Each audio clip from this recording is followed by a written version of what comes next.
歡迎大家嚟到 Huge Talk， 我哋嘅小人物大故事。人生呢場戲，你會點樣演？每個人咧都係自己生命嘅主角。咁喺人生呢場戲裏面，你會選擇點樣演好自己呢？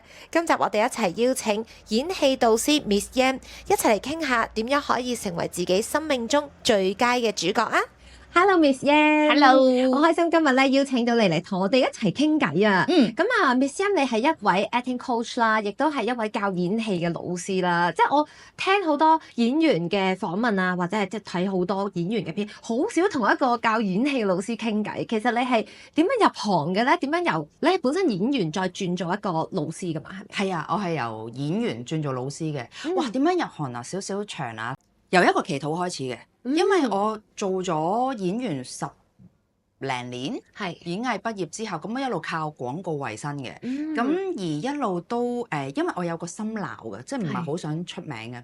好奇怪哦！即係人怕出名，豬怕肥。有個原生家庭嘅故事係世代咁樣傳頌嘅，即係我阿爺就原本好有錢，係一個大財主嚟嘅。跟住打日本仔嘅時候咧，日本仔一入村咧就第一個懟冧我阿爺，跟住攞咗我哋間祖屋。咁所以呢個故事世代相傳。咁我就一路覺得出名唔好㗎，就唔好咁出名。咁所以就做演員嘅時候一路都半紅不黑啦。即係我一路做嘅時候就同自己講，我圍到身，做到自己中意做嘅嘢就算啦。咁而就真係好靚啦。個禱告係嘛？咁跟住之後就發現做咗10零年之後，我發覺喂，做演員真係太被動啦。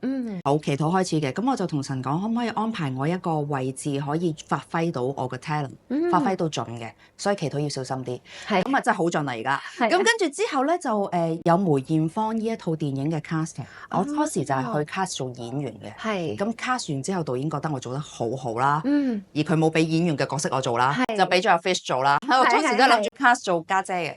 咁而輾轉拍質8個月之後咧，佢就揾我去咗做黃丹妮嘅 acting coach。佢係同阿智叔上咗12堂之後，就再同我上2個半月堂。咁嗰個係我第一個學生。咁就係因為一個祈禱開始，咁我就唔知點解就做咗 acting coach。係啦，就係由咁樣開始。哇，好犀利啊！一嚟就已經做一套咁經典電影嘅 acting coach。係啊，嗰陣都真係幾驚，因為我真係冇教過人噶嘛，而我係好唔中意做老師嘅。即係我細個嘅心願已經係一定唔要做老師，因為做老師太悶啦。我自己做戲好過啦，做咩要教你做戲啊？咁啊係，做戲好好玩噶嘛。係啊，同埋即係你對住唔同嘅學生，有啲即係可能佢真係點極都唔明，又或者好 stubborn，咁我點教啫？所以我冇諗過做老師嘅。咁我去教黃丹妮嘅時候，我都冇諗過自己係咪真係教到。咁而家導演又好信我教到，咁咪試下咯。跟住第一日上堂嘅時候寫晒教案啦，好俾心機啦，頂冇用嘅。即係你發覺上堂嘅時候唔係嗰回事嚟嘅。即係你同咁我都 thank God 有少少 talent， 即係同人嘅交流同埋我睇到佢心入邊嘅一啲恐懼，呢個係我一個 talent。咁我就真係放低咗我套教案，睇下有啲咩阻礙佢，呢樣係我最耍家嘅。咁我就搬走佢嘅恐懼，即係慢慢一步一步幫佢做到咯。係啊，所以自嗰一次開始咧，你就成為一個教演戲嘅老師啦。都未係咁容易喎，好扭計嘅喎，都唔肯做住喎。跟住之後，因為我拍緊艷芳嘅同期，咁就喺行內咧就傳開咗，就喂做 acting coach 教得幾好喎，即係慢慢撈到佢 OK 喎，做到戲喎。咁跟住同期咧，我就 cast 咗《狂舞派3》。咁我就得到一個角色嘅，跟住黃修平導演同我就本身認識嘅，佢就話：你可唔可以搭單順手做埋 Hero 嘅 acting coach？都未肯做住嘅。跟住之後，佢要剪我個平音頭啊！係啦，即係《狂舞派3》個角色，我係做一個好型嘅經理人，佢要剪我個齊音頭。咁剪咗個齊音頭咧，我就拍唔到廣告噶啦，因為當時我係以即係溫柔媽媽嚟到吃香噶嘛。你剪咗一個波頭，我係冇可能再有廣告拍噶啦。咁就係被斷米路嘅。咁而我又好想得到個角色喎，咁好啦，斷就斷啦。咁跟住斷咗米路之後，真拍完之後就冇嘢做啦。咁跟住有一日靈修嘅時候，就同神講：唉，點算啊？真係冇嘢做，真係斷咗米路。跟住神就同我講，有把聲音同我講：你去做老師啦，你會係一個好好嘅老師。就係由嗰陣時咁多單加埋，即係佢首先俾咗一啲信心我嘅，覺得我原來我係有 talent 做到嘅。跟住再加埋斷我米路，跟住之後我就好啦，咁就做啦。咁佢都一步一步，即係神一步一步俾好多信心你啦。我成日聽嗰句就係閂咗你另一道門都會開開翻另一隻窗俾你嘅。係啊，而佢閂嗰道門係因為可能個窗係更加適合我咯。係啦，咁所以就一步一步成為咗今日嘅我咯。咁咧，你作為一個 acting coach 啦，因為我印象咧，梅艷芳呢套戲黃丹妮應該係第一次拍戲噶嘛，佢啲訪問都話佢本身係個 model 嚟噶嘛。咁點樣可以教到一個由完全冇拍過戲嘅人，佢可以舉手投足咁梅艷芳嘅咧？哇！咁首先佢自己都係一個好勤力嘅人啦，即係依個女仔，我覺得佢有一個特質好似妹姐嘅，就係佢咧 once 要做到咧，佢要做到啦，佢係唔會俾自己唔得㗎。哦，即係呢一個特質係好似啊！而家咁樣回想起，我都發覺原來我有一啲心理學嘅天賦喺度，因為我當時唔係由梅艷芳嘅外在開始嘅，我係由妹姐同佢內在嘅性格特質開始幫佢揾嘅。即係由究竟佢同妹姐嘅性格有咩共通點咧？兩個都好硬淨啦，個 texture 都好硬啦，兩個嘅原生家庭嘅一啲嘢啦，即係我當時黃丹妮都好信任我，佢講埋好多佢屋企嘅背景俾我聽，咁我就幫佢抽咗一啲共通嘅感受出嚟，係啦，喺啲事件入邊佢點樣要靠自己啦。跟住之後就有睇咗好多妹姐嘅訪問，哇！有一個小鬼故，我唔知係當時我因為睇咗好多妹姐嘅訪問啦，咁唔知係咪因為睇得太多啦？咁當時排戲嘅地方咧係一個工廠大廈嚟嘅。咁咧嗰啲 lift 咧就係嗰啲鐵閘啦，跟住灰色牆嗰啲啦，好多人驚嗰啲啦。我喺嗰個 lift 中間咧，我聽緊啲妹姐嘅訪問，我聽到妹姐唱歌啊！講得起雞皮添，我唔記得係《似水流年》淨係即係總之係一首佢嘅歌，而唔係喺個訪問入邊出現嘅。跟住我即刻起雞皮啦，跟住我就同妹姐講。我幫你嘅妹姐，我好想，可能佢想唱首歌氹下你，係可能係想打下氣，話俾我知你得嘅，係咯。哇！當時係嗰刻係，哇好驚啊咁，係啦，就係個小插曲啦。即係總之嗰陣時係睇咗好多妹姐生平嘅時候訪問啊嘅一啲紀錄片，然之後攞翻佢一啲精髓、一啲神韻出嚟，同佢一路咁排咯。而我叫佢主力嘅唔係淨係模仿佢嘅外在。而係佢入邊嘅人嘅性格。所以其實學做戲咧，即係唔係我哋講話睇多啲電影咁簡單，其實真係要從佢嘅內心，由佢嘅性格開始去一路睇落去。我覺得係要攞個角色嘅思想咯，係你只係攞外在嘅嘢，你一變咗係第二個角色，其實你就唔知點做。即係傷心，你嘅傷心同我嘅傷心唔同。死爸爸嘅傷心，或者死咗嘅寵物嘅傷心，或者你個仔受傷嘅傷心又唔同，所以係冇得咁樣話參考。即係當然人生閲歷都好緊要啦，你睇得多都會好啦。而我覺得點樣可以攞到個角色嘅思想，你就會知佢嘅感受咯。係啊，咁係咪演藝有教一啲你點樣可以鑽研到嗰個嘅性格啊？就係冇。即係我就係覺得我讀完演藝都唔識做戲，我就係讀完之後發覺。點解會唔識呢？有啲人天生係演員嚟嘅，咁因為佢嘅感受力啦，佢嘅幻想力啦，好豐富啦。而有一個好重要嘅元素係，佢可以允許自己啲感受好真實咁流動。即係佢嘅原生家庭未必一定係好 perfect，而佢會有一對好好嘅父母，可以允許佢哋真實做自己。呢一類嘅人呢，天生已經好吃香噶啦。如果做演員嘅話，因為感受可以自然流動啊嘛。而我就係原生家庭激到爆嗰啲嚟嘅，我由細到大都已經脫離咗自己真實感受好耐㗎啦，因為唔允許被表達啦，會被打壓啦，會被取笑啦。咁所以入到去演藝學，我學到好多理論啊。而我覺得我缺咗好大部分嘅位就係我同唔到自己嘅感受 connect。咁所以我唔會知道角色嗰刻嘅感受，即係做羅密歐與朱麗葉，當年我同朱柏康做嘅。咁做嗰個 audition 啊。即係朱柏康同我講，因為佢天生就係一個好好嘅演員，即係當然佢都好努力啦。咁而佢就同我講：你 feel 下啦 ，feel 唔到啊！即係我唔知嗰種感覺係乜嘢啊，因為我脫離咗感受太耐啦。咁所以就咁傳統嘅一啲戲劇理論，斯坦尼斯拉夫斯基，我覺得係未必幫到一啲本身個感受有啲棘，或者個人格心理未完全健康嘅人啊。心理健康嘅人就係我允許所有面向嘅自己嘛，我允許自己好嘅一面，又唔好嘅一面，我允許所有嘅負面感受存在，並且可以使用佢哋。而有好多演員其實係未得㗎。係啊。咁點樣先至可以經歷到呢一個階段啊？我覺得演員係需要學心理學㗎。即係我覺得演員係好需要療愈，同埋要認識。療愈係係啊，療愈就係你唔係成為一個完美嘅人，冇完美嘅，你係可以允許自己所有嘅面向都同時存在啊嘛。呢個就係真實嘅愛自己嘛。即係愛自己唔係買個包包 treat 自己食餐好嘢，係愛自己好嘅一面，唔係永遠都努力開心。愛自己就係我今日 down 咪 down 咯，我驚咪驚咯，我唔開心咪唔開心咯，我承認啊嘛。咁呢個係演員好需要嘅特質。而娛樂圈其實而家一向都係唔允許嘅，即係演員係唔可以有唔好嘅一面嘅，演員係唔可以有 flop 嘅一面嘅，演員係唔可以有唔靚嘅一面嘅，肥少少都唔得嘅，你唔化妝出街都俾人話嘅，老係根本人生必經階段嚟嘅，老少少又俾人話老咗啊嘛，好乞人憎嘅啫。即係喺呢個咁嘅大環境底下，根本就唔係一個培育好演員嘅地方，即係一個好演員就係要接受自己所有面向對抗呢啲嘢啊嘛。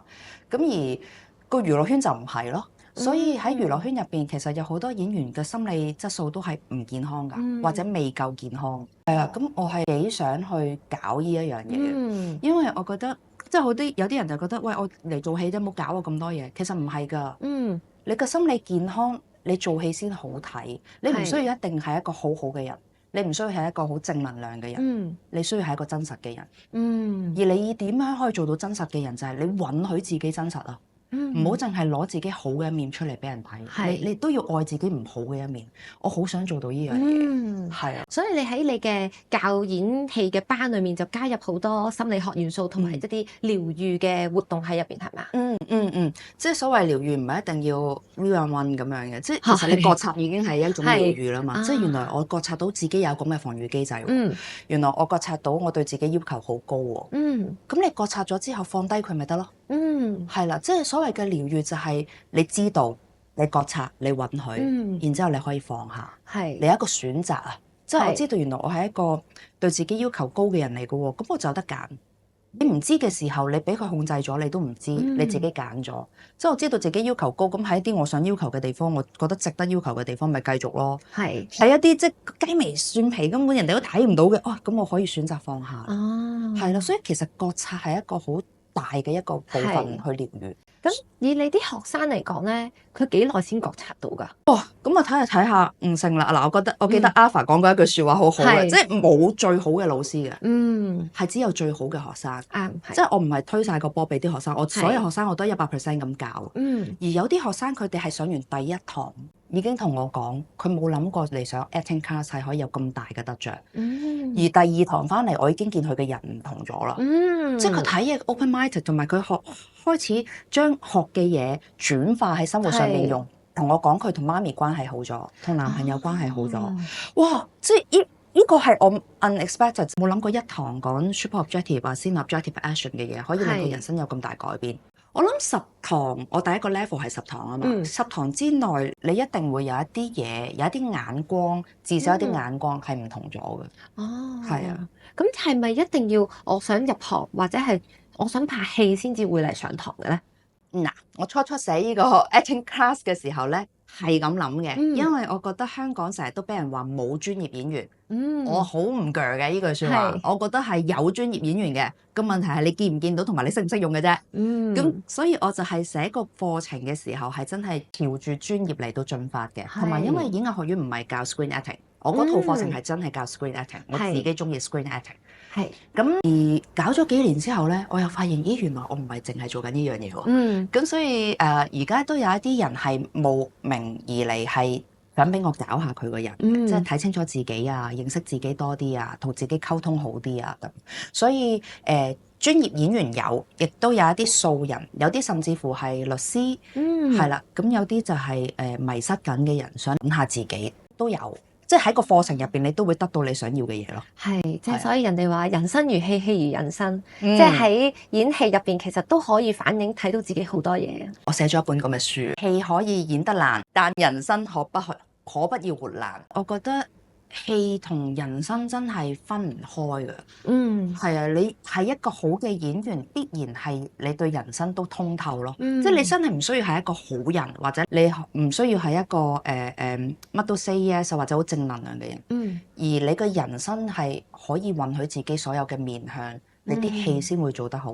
咁我嗰本書就係，因為我覺得演員就係跳入個角色之中受苦啊嘛。係。咁本書我就係反過嚟，我反翻轉頭逆思維，我咪可以跳離人生之苦咯。因為每一個角色其實都係人，每一個角色都一定有棘嘅位嘅。如果唔係就冇戲做噶啦嘛。咁所以演員就係攞佢嘅棘就跳入去啊嘛。咁反過嚟我咪可以，咦？我知道我人生邊度棘咗咯喎，我個 obstacle 係乜嘢咯喎，攞走佢咪得咯。係啦，咁所以本書就係咁樣誕生咗嘅。咁你人生嘅棘喺邊咧？我人生嘅棘就太多啦。係。即係首先我原生家庭真係唔係幾好啦，即係因為爸爸媽媽都唔好，佢哋嘅上一代都唔好，咁所以喺由細到大其實我係冇真係感受過被愛啊。係啊，喺我認識我老公之前，我都唔知道原來，哇想喊添！即係我都唔知道原來被愛係咁樣噶，即係唔使去討好噶，唔使扮演噶，原來做翻自己都可以被愛噶。咁所以我真係之前係未遇過，即係每一個嘢都係我要好辛苦攞翻嚟嘅，係我要去好辛苦去搶翻嚟嘅。咁所以一個咁樣嘅人，你話棘唔棘啊？即係身邊所有會有好多比較啦，會有好多妒忌啦，會有好多不配得啦，會有好多覺得你唔中意我，跟住好多批判，即係總之我性格就係充滿住棘啦。係啦，即係我讀緊演藝嘅時候咧，有啲同班同學叫我做戲劇之鬼嘅。因為我成日都咧，以前係好幽怨嘅，即係我係一個幽靈嘅存在，同而家好唔同噶。即係總之我係冇存在感噶，我成日都係咁樣飄過，佢哋成日都扮我咁樣咁樣飄過，咁同而家係好唔同嘅。咁所以一個咁棘嘅人點做戲啊？即係冇價值感、冇安全感，係啦，又冇配得感。你自己係點樣經歷咗呢一個轉變咯？首先感恩嘅係神真係讓我遇到我老公先啦，即係自己努力都真係要有神嘅恩典嘅，即係我老公係喺我人生入邊出現，係我一個人生嘅好大嘅轉捩點，真係俾我 taste 到人世間有一樣嘢叫做愛，喺佢身上我見到，即係以前我啲男朋友 D 好多，即係都係好靠我自己嘅扮演啊，我嘅努力去得到，我溝仔好叻㗎，係啊，套戲好嘛，係啦，冇錯，又識得閱讀人心，所以我溝仔真係好叻嘅，而對住我老公冇幾耐，我就發現嚇，點解我唔使做任何嘢嘅？係啊，即係佢唔需要我做任何嘢，即係佢甚至乎同我講你做翻自己得㗎啦。即係佢對我冇任何嘅批判。跟住遇到佢，我就發現啊，原來我唔使做任何嘢㗎，我做自己佢都愛。即係我咁刁蠻，我咁臭脾氣，我咁難頂你都愛，係我愛喎。即係佢有一種俾我感覺係佢死人都唔會走喎。咁而遇到佢係一個幸運啦，而我自己冇療愈嘅話，其實我都會摧毀段婚姻。係啊，即係我同佢都中間有一段時間係過得好差，就係因為我未療愈到自己，咁就係認識咗佢之後，喺人生一個好低嘅低潮啊、低谷啊，而最慘就係旁人睇你唔覺啊。嗰陣時我住緊2000幾尺嘅豪宅，因為我老公係紀律部隊，我有宿舍，英式建築，個廳有火爐嘅。哇！跟住我老公係即係一個高薪收入嘅人啦，咁佢又有俾家用啦，咁我又大肚啦，又少奶奶啦，又唔使做啦，又有工人啦，你有咩可以抱怨呢？而我真係過得好差，我覺得好唔開心，即係。我見到身邊嘅人一路向前行，好知道自己做緊乜，我唔知自己做緊乜。跟住啲錢又留唔住啦，因為同錢嘅關係唔好啦。咁所以無論我有幾多或者老公俾幾多，我都係唔知點解就使晒喎，真係解釋唔到，真係使晒。咁嗰段時間就心情又差，跟住皮膚又差，即係總之係人生最低潮嘅時候。跟住兩個仔又可愛，而我最難受嘅就係。我好似唔配做佢哋媽媽，即係一個咁差嘅媽媽。即係我講唔到一個具體事件啊，點解會咁差？而嗰時嘅情緒就真係好差，就一路累積落去㗎。係啦，可能累積大事。係啊，即係因為可能做演員又冇一個主控權啦，收入又留唔住啦，跟住個老公又對你好好，佢又好叻又高收入啦，而我又乜都冇啦。即係好多嘢反襯自己，其實我真係 nothing，冇咗我，佢哋嘅生活好似即係嗰種不配得嗰個感覺又出翻嚟。係啊，咁點樣開始療愈？真係就係喺我最差嘅時候，真係由內心嘅一個智慧，係啦，即係神同我講，就問咗我幾條問題。嗰陣時其實我已經離開咗教會好耐㗎啦。而佢真係冇放棄過我。你當係即係如果你信神嘅話，咁係神嘅聲音啦。如果你唔信嘅話，你當係一個衰到谷底嘅時候嘅內在智慧啦。係啦。咁就係無端端就問我你究竟想做一個點樣嘅人？佢問咗我幾條問題㗎。你想成為一個點樣嘅人？你想要點樣嘅人生？係。And then 呢一個人，你覺得佢平時係會做啲乜嘢？啲咁有智慧嘅問題，我邊有可能唔可以識得問到自己？因為嗰時候都未開始睇書，係啦。And then 就係問我而家同呢個人嘅距離係幾遠？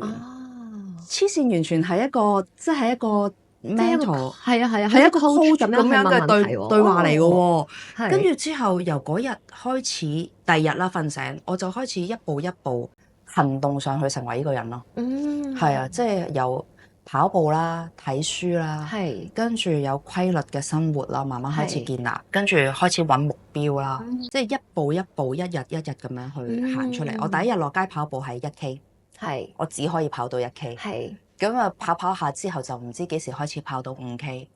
之後而家如果唔追時間嘅話，我可以跑10K。咁都係一個累積嚟嘅，真係。即係我哋好多嘅轉變都唔係突然之間一天，即係好似食完粒糖即刻，我變咗第二個人啊！即係我相信都係要由你裡面不斷，啱啱你所講啦，真係有把聲音去同你傾偈，你都要去把握嗰把聲音。你亦都係你個 timing 咯，我相信。即係當然信咗主，或者翻去神身邊，唔等於係會無風無浪啦，即係掙扎，我每日都遇緊，即係我都仲好想財務自由，我而個目標仲係好遙遠，即係市道又唔好，而家報班嘅人又差，又或者係而家市道啲人都未覺得、未意識到原來學戲係需要學心理學。係啊，呢個係真係未意識到啊。即係好多人聽到我會將心理學嘅元素加咗入 acting class，我唔知道佢哋係卻步定係。即係佢未覺得呢樣嘢係好需要，而我覺得係好正嘅嘢嚟㗎。係啊，我都覺得好正。即係冇人將戲劇同心理學結合㗎。而結合咗之後，你會發覺有啲嘢你唔使再估㗎啦。你真係可以 understand 呢個人啊，你會知道佢有咩感受，你知道佢價值觀，你唔使再喺度扮點樣做嗰啲戲㗎。咁我想問咧，如果我係一個即係我完全唔諗住入行嘅，我其實對演戲冇興趣嘅，咁我去學，咁我除咗可以可以療癒到自己之外啦，咁我會有啲咩轉變咧？哇，其實有好多嘢可以得着㗎喎。首先你會知道一個人嘅性格係點嚟嘅，性格心理學入邊就係防禦機制嘛。咁你可能由細到大會我以前我好唔中意自己好斤斤計較，我唔中意自己妒忌，我就係識得唔中意咯，而我改唔到啊嘛。而我學咗心理學之後，我完全知道點嚟啊。嗰個匱乏感，嗰個防禦機制係點嚟嘅？防禦機制係保護你噶嘛，要你生存落去噶嘛。係因為你細個有咁嘅經歷，所以你要有咁嘅父母，有咁嘅學習環境，你就有咁嘅防禦機制盔甲，令到你唔好死啊嘛。咁我就即刻原諒咗自己，我有呢一啲防禦機制係盔甲嚟嘅。你一定要原諒咗佢，知道佢點嚟，跟住下一步你就可以比較容易地卸下佢咯。即係我知道我嘅斤斤計較係因為以前有好多嘢好匱乏，好多嘢我都要自己爭翻嚟嘅。咁而家對住一個老公，佢對我可以咁大付出嘅時候，我係咪需要再咁樣同佢斤斤計較呢？係咪喺佢面前我可以放低個盔甲呢？你依然可以選擇嘅，即係對住一啲恰你嘅人，你咪帶翻去咯，係咯。對住一啲你唔需要對佢有盔甲嘅人，對住一啲咁愛你嘅人，你有呢個覺察嘅時候，係咪可以放低佢呢？即係我覺得認識到自己嘅防禦機制點嚟係好緊要嘅。And then 人其實3個健康嘅支柱就係安全感、價值感、歸屬感。咁呢個係我哋成長入邊唔同階段嘅時候，其實係可以產生到嘅嘢。咁而好多人其實係冇嘅呢個感。咁我個課程入邊都會有講，即係其實你缺乏咗邊一個感咧？咁你知道咗重點，原來其實我3感都冇嘅，即係我安全感啊、價值感、歸屬感都冇嘅。咁對於了解角色嘅時候，你知道咗佢最缺乏嗰層，其實就係佢 super objective，因為人最冇嗰樣嘢就係佢會最想要嗰樣嘢。咁你對了解一個角色會容易啲啦。課你了解自己同埋你了解唔同嘅朋友，你都會容易啲啊。容易啲嘅時候，你就會 understand， 就會多咗體諒喺度啊。即係譬如我係好缺乏價值感嘅，雖然我3感都冇，而因為我好驚自己唔叻就唔值得被愛，所以我係逼死自己嘅。即係我好多嘢要去做，要去完成嘅。咁我知道原來我係做咁多嘢要有價值喎。咁我就知道我喺邊啲地方喺神嗰度，我可唔可以揾到多啲價值咧？喺我老公度可唔可以揾到多啲價值咧？咁我可唔可以唔使逼死自己咧？可唔可以俾自己攤唞下、廢下、停下，唔好做嘢住咧？喺戲劇班入邊，我哋成日都會講 action， 即係角色用乜嘢 action 去同人溝通，攞佢自己想要嘅嘢。你會發現有啲 action 係你成日用嘅。嗰啲就係你性格啦，即係人係有一系列常用嘅 action 嘅，即係虎媽佢常用嘅 action 係咁，溫柔嘅媽媽佢常用嘅 action 係咁。咁當你創造角色嘅時候，你知道原來依個角色係依系列嘅 action，你就可以審視翻自己。其實我常用嘅 action 係咩咧？因為 action and reaction 啊嘛。咁如果你常用啲攻擊系嘅 action，你必然係會收到對抗系同埋攻擊系嘅 reaction 噶嘛，咁你咪呢樣嘢喺你人際關係、日常生活，你就可以即刻轉用啦。即係我第一堂已經講啦，如果你成日都覺得啲人蝦你、睇你唔起或者點樣，你就反映下你俾緊啲咩 action。即係點解有啲人係你會成日俾人蝦，你令到你自己俾人蝦，你輸出嘅 action 係乜嘢啫？尊嚴係你自己捍衞翻嚟噶嘛，係啊，所以真係分唔開啊。其實我嘅戲劇班或者唔係就係我嘅戲劇班，即係戲劇，我覺得就係同人生分唔開嘅一樣嘢。學完演戲可唔可以就係真係實現到一體多常萬用啦？即係我對住我個女。或者我對住我老公，對住我嘅同事或者老闆下屬，即係可以有唔同嘅。你真係一個好聰明嘅學生啊！哇，多謝你啊 Miss Yam。乜嘢？梗係啦，真係其實你學咗一堂嗱，我第一堂就會講嘅送少少俾你哋。好啊，即係第一堂就會講嘅就係個 super objective 啦，scene objective 啦，and then action。呢個係你一體多用嘅最好嘅方法嚟嘅。你對住個女，你首先第一樣嘢問我而家嘅 scene objective 係乜嘢？我想攞權威，我想贏咗個女，定係我要教個女自己負翻自己嘅責任？你清晰咗你嘅 scene objective 之後，其實你行入去嘅 action， 你嘅氣場、你嘅狀態已經唔同咗啦。即係好多媽咪點解會咁虎媽或者為爆而爆？嗰刻佢宣泄情緒啫嘛，佢想控制啫嘛，佢唔知啊。而你學識咗 scene objective， 你一走進一段關係，其實你即刻問自己：呢刻我嘅意圖係乜嘢？我係想你氹翻我啊，我係想修補關係啊，定係我要贏先？好多時嘅嗌交係因為我要贏啫嘛，係啦。咁跟住第二步，你就係問自己：我點樣用最好嘅 action 去攞到我需要嘅嘢？如果我要個女係修補關係，又或者我要個女自己負翻一啲責任，你爆、你鬧、你指責係咪最好嘅 action 咧？可能唔係喎，你可能聆聽係最好嘅 action 喎，你俾佢自己講可能係最好嘅 action 喎，你俾佢自己 make choice 可能係最好嘅 action 喎。咁所以其實你只要學到 acting 入邊嘅 objective action， 仲有狀態啦，即係狀態就係都係我第一堂會講嘅嘢。你點樣調教自己嘅狀態去開始呢段戲啊？即係當你自己有情緒嘅時候，不如你出去呼吸下先，你等個情緒過咗先。係啦，咁所以其實 acting 絕對係可以套用任何生活入邊咯。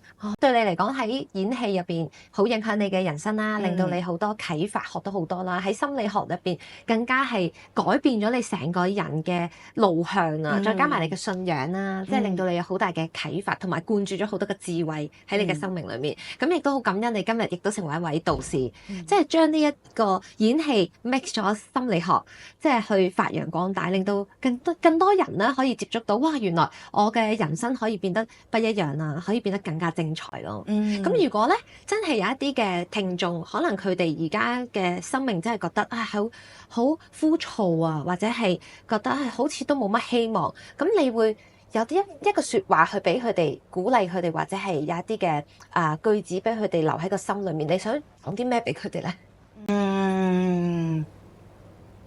我覺得大家都係人。